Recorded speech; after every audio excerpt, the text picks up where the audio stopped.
Hello everybody and welcome to Parks Bros. It's Drew here on this quite chilly day at SeaWorld San Diego for another Emperor construction update.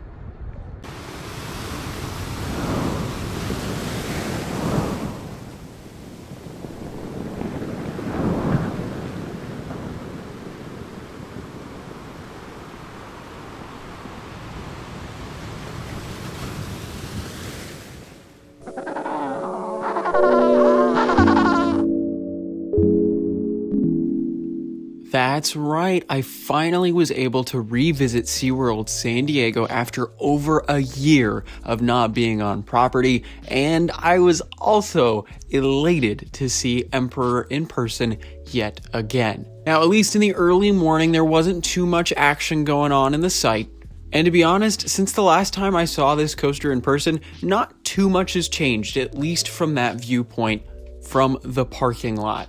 Now, as we headed into the park, I wanted to get as many vantage points of this awesome new roller coaster coming to the park this year and was really hoping to see a test. Now, by about 3:30, that still was not happening. So I decided to try out a new ritual and hope it would work. Test, please. I'm begging you, test. Please, test. To the testing gods, allow Emperor a test. Well, literally 5 minutes later, Emperor started testing. And thankfully, it didn't just test once, it tested around 10 to 12 times. So I was able to see it from above Wild Arctic and near Journey to Atlantis, and of course, Electric Eel. But inside the park, those were really the only vantage points I could get of the coaster while it was still testing for about 45 minutes. But I will say, in person, that lift hill is super quick, and you can actually hear it from in front of Wild Arctic and in front of Journey to Atlantis, at least on a quiet day with no rides around running.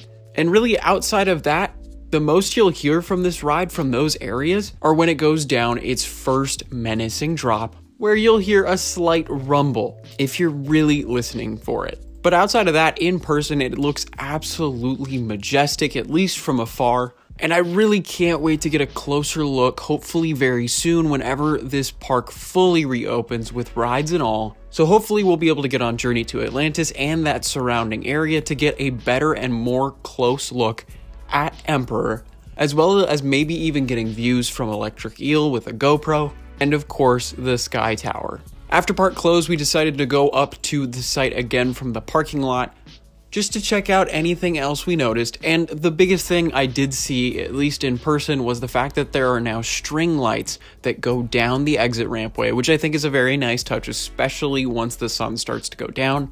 But pretty much everything else is exactly the same as it was in our past couple of updates. The main thing they're doing right now is testing, and hopefully before they fully open this ride, they add some shading to the station and the queue.